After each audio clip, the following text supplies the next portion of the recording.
GT4 European Cup ends its season here at Nogaro, in the heart of the wine-growing region between Toulouse and Bordeaux in the southwest of France.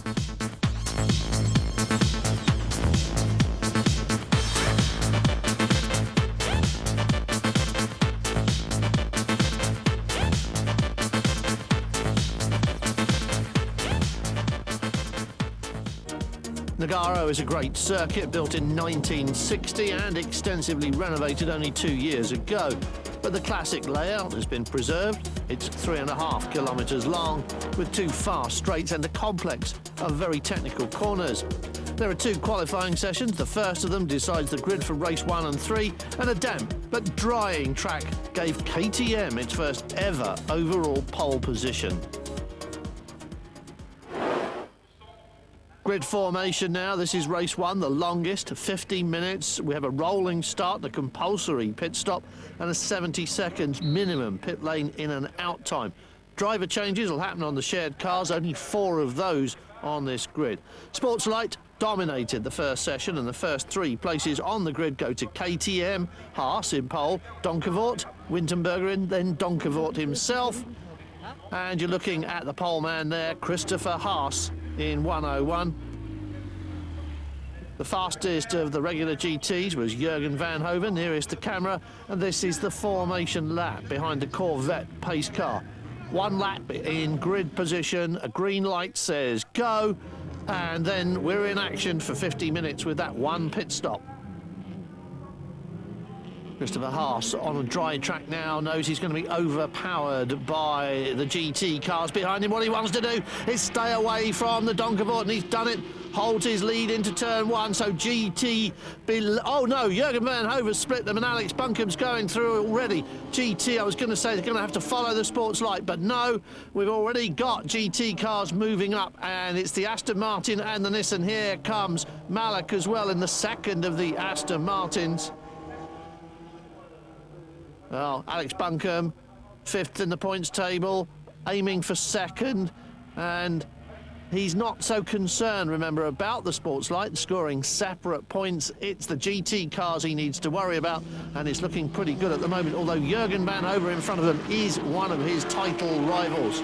But here is the big straight at Nogaro. This is where the power of the GT cars will show. And Van Hoven not close enough to Christopher Haas. Christopher Haas got a perfect line into turn 7. Little bit of shuffle going on behind, but the lead didn't change there. And I think Jürgen van Hoven slightly surprised to discover that he couldn't outrun Christopher Haas in the KTM on that long aerodrome straight. Now he's got to think again. He's also got to think about the man behind him. That's Alex Buncombe, trying to take his place in the championship ladder at the moment. Alec moving up on the 102 Donkervoorts. Stefan Winterberger giving up the place quite easily, overpowered by the big Aston, but still Christopher Haas hanging on to the race lead. How exciting is that for Christopher Haas? Any minute now it's going to turn to sharks though, as the big GT cars come muscling in. This track is now dry. It's a warm, dry, cloudy-ish day, and they want to put their power down on the tarmac. That will happen. It's just a question of where and when. Christopher Haas knows that. Great opening lap from him. KTM leading this race. Oh, and a big cloud of smoke from the back end of the number 3 car. No, that is a problem. That's not tyre smoke. Something's let go on the Aston Martin, and it's all over for Jürgen van Hoven and the speed lover Aston Martin. Game over, and he's got to pull that aside. Something bad has happened to the back end of that car. Clouds, oh, and it's coming out from underneath as well. That could well be an engine problem. Oh, and it's all gone wrong here as well for Christopher Haas. Well, and for the number 102. So we've got 3 cars on the grass at this 1 lap. And all of a sudden, the front end of this race has got a completely different look at it. And we go further back down the field, because here's the man who's going to be crowned after this race. No one on track has got enough points to catch him now. And you are looking at a repeat title win for Eric de Donker. Following him, Udalenkov shares the car with Gino Kennis, who won at Brno. and then it's Sergei Provanov, and then Andrei Grammatico. This is Raid Chirawi in the third of the Aston Martins. Well, the second now. We've lost Jürgen van Hoven. Michael Malik is still going, and there's a bit of bodywork dangling off the BMW there as well. We've seen a lot of that before, but this race relatively well behaved. Our race leader now, I believe, is Alex Buncombe on course for second place in the championship, and there'll be a slightly surprised Michael Malik in second place. 1 minute he's up to his elbows in sports lights. Next second he's in third place and watching Van Hoven go down in flames.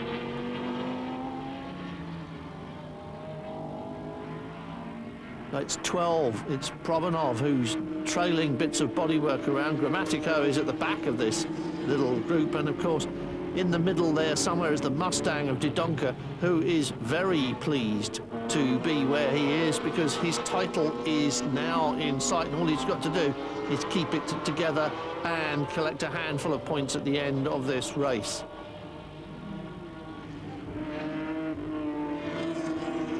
Chirawi at the back of this, close to the tail end of the Z4 of the French driver Andrei Grammatico, who's got his way past now. Provanov dangling bodywork has given up the place, and how long before Chirawi closes in as well?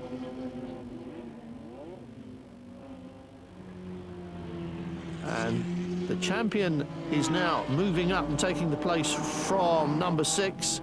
He didn't need to do that, but he's a racer and he can't really stop himself. Up into third place then goes Eric Didonka. So ahead of him it's Buncombe, Malik, and then it's the Mustang, and then it's the Z4 parade. Oh, and that's Raid Chirawi collecting up the Aston Martin. He's had a little spin, nothing too harmful. This is the race leader. This is Alex Buncombe. He came here for second place in the championship. He can't do any more than this.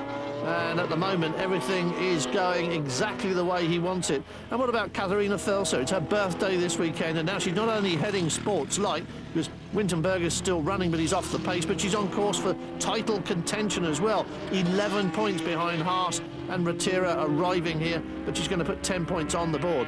Malik makes the first scheduled pit stop, comes out of second place. The race order now gets scrambled up until we see how it shakes out afterwards.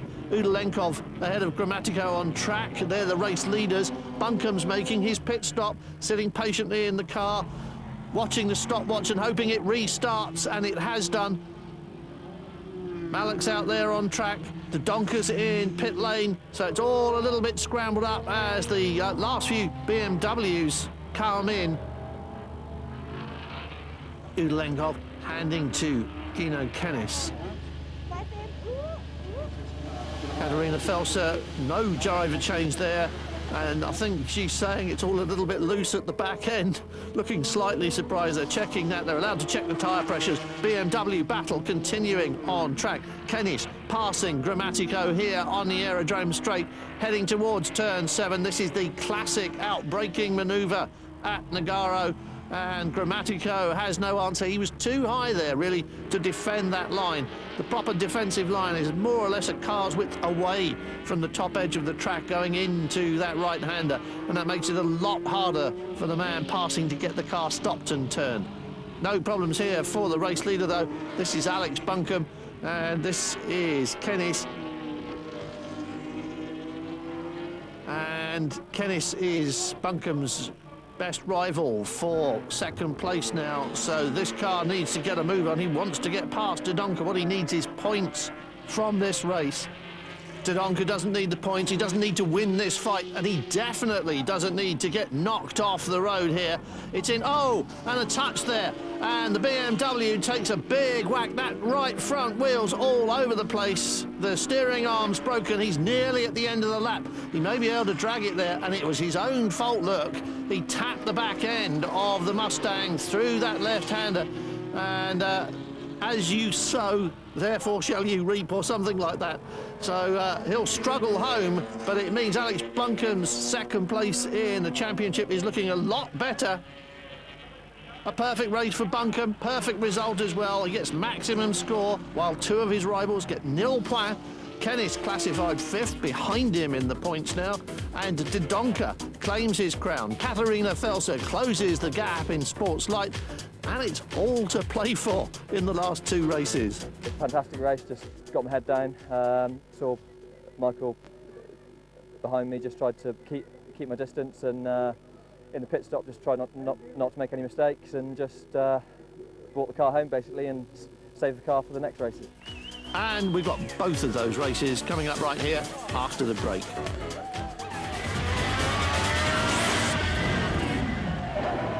With the GT4 European Cup as we head towards the end of the season, and young gun Michael Mallock claimed pole position for this second race in a close battle with the newly crowned champion. Yeah, it was a bit close. I wasn't entirely sure at the end of the session whether we got it or not, because Eric was quite quick as well. But it's good to have a pole again. Grid formation in the sunshine here. Eric Dodonka, the newly crowned champion, of course, but also the old champion after a successful defence of his crown. Buncombe at the back of this grid after problems in qualifying. He starts dead last. He's on 70 points. And he needs a whole lot more than that. Pole man Mallock in the Aston Martin gets away from the standing start. Dodonka with him, the Sports Lights swarming in behind. The second qualifying session wasn't as wet as the first. The track was drying, so they didn't quite have the advantage. They're mid-grid now, and Mallock, the pole man, gets away cleanly. Katharina Felser heads the points after winning race one, but only fourth fastest. She's got some work to do. That's her at the back end of that little group of Sports Lights. This is Dennis Ratira, Christopher Haas's teammate in 101. They share the driving and they share the points, so whatever Haas gets, Ratira gets, and vice versa, so she can lose the championship from where she is. That was Dennis Donkavoort in the sixth place, is it? Counting down as Dodonka round the outside of Mallock. Mallock's got that defensive line, holds it all the way through. If you take that line through the corner, there's no real way past on either side of the track, and Michael Mallock in the Aston Martin has just proved it to Eric Dodonka, who now has nothing to lose. His title's in the bag. He can get his head down and race as hard as he chooses, or indeed as gently as he chooses, if he thinks there's nothing left to prove for the season. Alex Buncombe making up places as through goes the number 6. Now this is bad news for Buncombe's second place, because that car Gino Kennis shares with Udalenkov. Kennis is now a title rival for Alex Buncombe's second place. He's close enough to be a threat, and he's in front on track, so Alex Buncombe needs to get after him, because up into second place, 8 points in the bag for Gino Kennis, and he goes swooping past what looked like to be a troubled Aston Martin. Mallock looked to be in a little bit of difficulty there, may just have missed a shift or something, but that was what looked like an easy pass for the BMW as Buncombe comes up the inside, and you can see there Dodonka stayed high, easy for Buncombe to get through, got the Nissan stopped and turned inside the Mustang, and already pulling away. He's got to get after Mallock, and then after the number 6, Gino Kennis. This needs to be done if he wants to achieve his ambition of second place in the championship. Came here late in the season, didn't arrive till Oschersleben, so he's got a lot of ground to make up, and he makes it up very sweetly going through on the inside of Mallock there. And the little Nissan just danced through with 2 wheels on the curb, and here's his next target. This is the one he's got to get after, and we thought there were problems for that car, and Michael Mallock pulls it in. That's not a pit stop, that's a problem. So Dennis Ratira at the moment is heading up the Sports Light category, and he and his teammate Christopher Haas are looking good for the championship in that position. He'll get 4 more points than Katharina Felser. He'll be a couple of points behind her after that, but Haas will be in the lead. And we're on the final lap now, and it is going to be Kennis who takes the win. Buncombe's close enough not to be too disappointed, but this isn't quite the result he came here for. And out of sight as Kennis crosses the line, Dennis Ratira nails the win in Sports Light to close up the title battle there. With Kennis ahead of Buncombe, the battle for second place in the championship now goes to the final race of the year, and if it's anything like that one was, it's going to be a good one. the beginning a very fine race with Eric. Then after I look in the mirror, I see Chris was coming so fast. And the last 10 minutes it was really racing on a high level. Well, it was that all right, and this is the last race of the year. 25 minutes from a standing start. The two driver cars have their second driver on board, so Christopher Haas will start the 101, share his points with Dennis Ratira. Gino Kennis needs Uda Lenkov to beat Buncombe, and Katharina Felsen needs to beat Christopher Haas, and for him to do badly, and we're off. And look at it, it was the Sports Light grid, remember, this was the grid established in the rain. So away go the Sports Light cars with the GTs beginning to move up. There's a touch there, and it looks like Michael Mallock has tripped over somebody in that pack, and you can't see who it is on the other side of him, but Mallock is definitely out. Haas now being attacked very firmly by Buncombe on the inside. Through he goes to take the lead. Haas continues to lead the Sports Light category from Donkavort, and then in fourth place on track, but second place in the GT points is that number 6 BMW Z4 of Uda Lenkov. A little bit of smoke from the brakes there, nothing to worry about. This is now third place in the championship for Uda Lenkov, and second place for Alex Buncombe as he continues to lead this race. And the BMW man's got something else altogether to think about, because the newly crowned double champion is closing in from behind in the Mustang. Now we saw Kennis nip past the Mustang in the second race we've just watched. Now it seems as if Dodonka might well have the measure of Vladimir Udalenkov closing in, or is he? As Udalenkov suddenly got the tyres coming towards him and moving away. He's got that little Donkavort Sports Light in front of him. Dennis Donkavort in 103. And that is Mallock being towed away after that little collision with somebody braking for turn 2. And that is Udalenkov moving past Haas as the Donker moves past Donkavort. And so the GT cars again showing their power and moving up through the field. A little bit of bodywork dented on the back end of that Mustang, and I wonder if there was a whole little procession of people tripping up through the second turn in this race, which took Mallock out and seems to have left everybody else running. Andre Grammatico at the back of the field.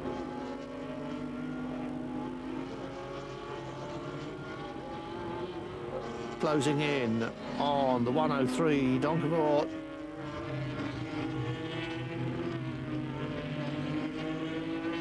Fastest lap so far, Andre Grammatico, so he is the man making all the running from the tail end of this little group, and he's in a big hurry to make an impression at this last race of the season. Buncombe, of course, on course for his second place. Dodonka newly crowned, Udalenkov needing to get a move on. Grammatico trying to get past the Donkavort on the inside there, and I think he did it as well. Man in a big hurry at the moment. No, he didn't. Well, he's still stuck at the tail end behind Dennis Donkavort. Now is his opportunity, aerodrome straight.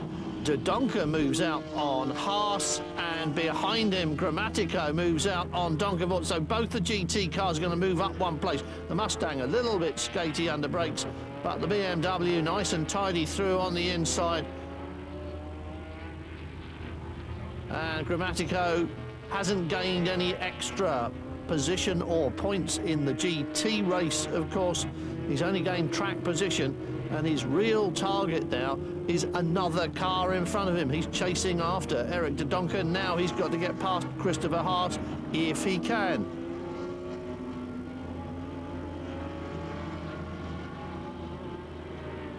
Close enough. He's moved right up on the tail of the KTM crossbone. There is the pass on the inside. He's got to get through there. That was lovely work by Grammatico. And Christopher Haas, very gentlemanly, knew he wasn't giving up anything too difficult.